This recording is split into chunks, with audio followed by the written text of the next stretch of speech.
has the longest non-stop flight, migratory flight of 11,500 kilometers. It flies from Alaska to New Zealand non-stop. Now, what does that mean? And takes 9 days and nights. I want you to put yourself in the data. What does it mean? What does it mean to fly non-stop 9 days and nights? It means the sun rises, the sun sets. The sun rises, the sun sets. The sun rises, the sun sets. The bird is flying. It means there is rainstorms, the bird is flying. It means there are snowstorms, the bird is flying.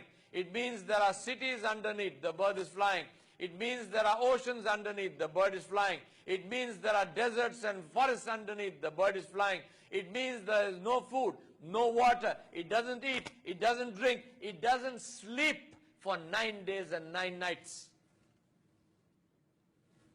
They have discovered that the brain of the bird, of this bar-tailed godwit, half the brain sleeps and half the brain is awake. And after a few hours, this half sleeps and this half is awake. They have no idea how. And remember, this is a small bird. This is not an albatross coasting on 14-foot wingspans. It's not taking advantage of thermals.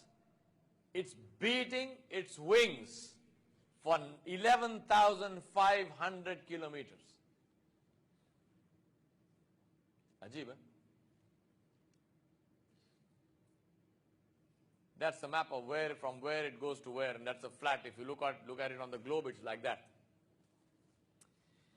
We'll go to another bird. Bar-headed goose.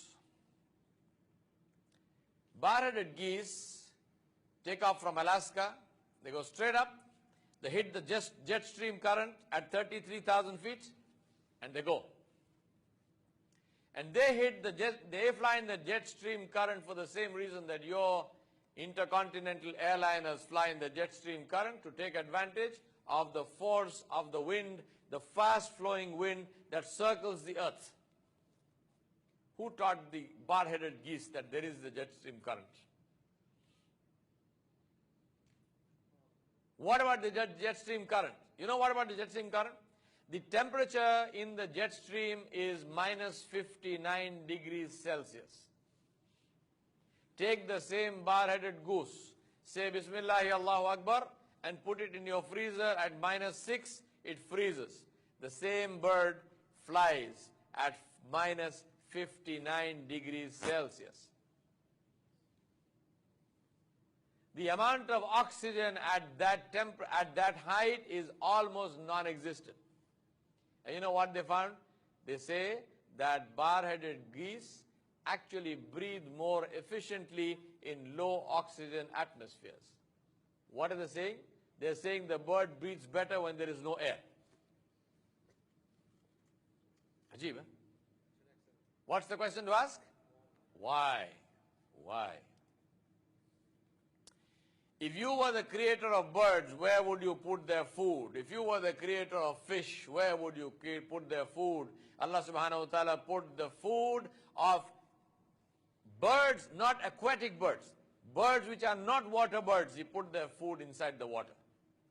And Allah subhanahu wa ta'ala put the food of fish in the air.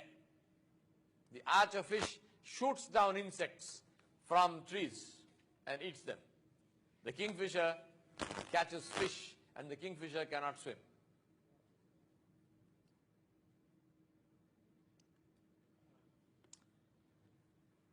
My brothers and sisters, what's the question to ask? Why? Let me tell you the story of another bird. The ruby-throated hummingbird. Ajib, the khudrat of your and my Rabb. The ruby-throated hummingbird is a small little bird that size. The female is slightly bigger than the male, and that weighs 4.5 grams. 4.5 grams. 1 teaspoon is 5 grams. So the bird is less than a teaspoon. It is smaller than a teaspoon. This bird lives in the forests of South America.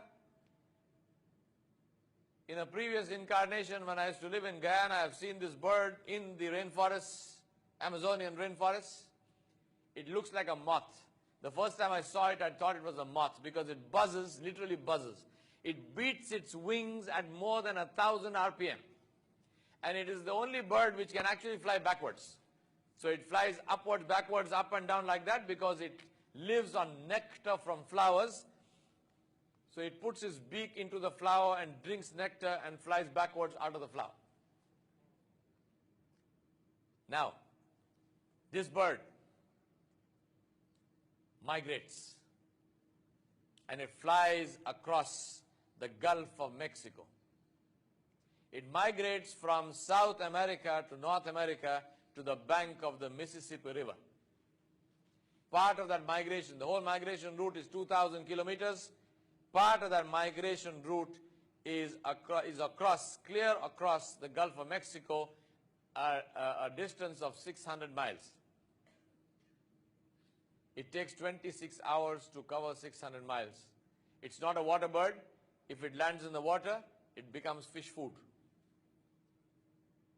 What is the meaning of saying it covers 600 miles in 26 hours? It means the sun has risen.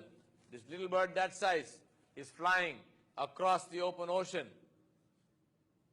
Waves underneath, winds on top. Little bird is flying. The sun has risen. The sun is at the zenith. The bird is flying. The sun is setting. The bird is flying. The sun has set. Pitch dark night. The bird is flying. Middle of the night. The bird is flying. Does not lose direction. Does not lose speed. Does not lose energy. Doesn't stop for food. Doesn't stop for water. Sun rises again. 2 hours into the new day, the bird lands in the United States of America without a visa.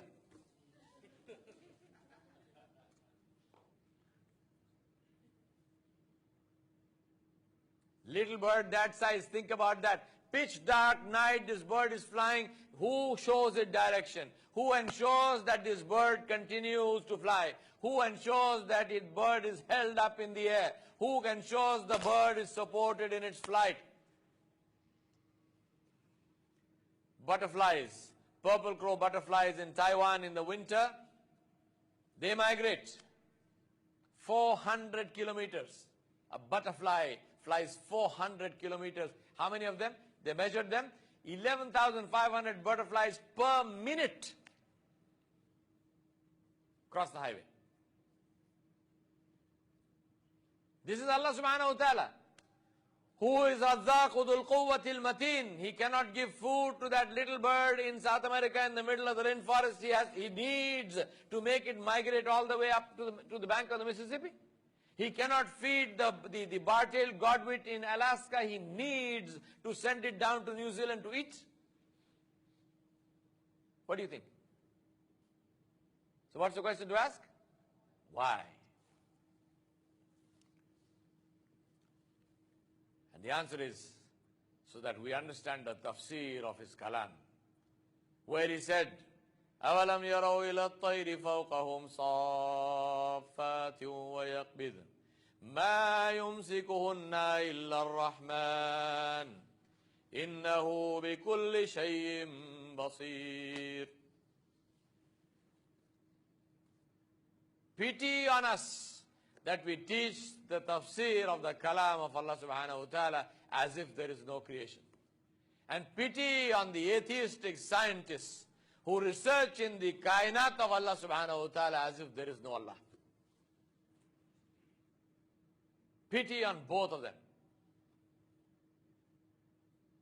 How many of the people, how many of our students who are reading this ayah, who are memorizing the Quran and reading Surah Al-Mulk, who are reading the tafsir of this ayah, how many of them know about the birds that Allah subhanahu wa ta'ala has created? They just say, who is it that holds the birds? Which bird? Name for me one bird.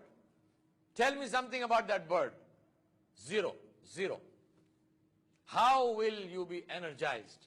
How will you be electrified if you don't have information about what Allah subhanahu wa ta'ala has created?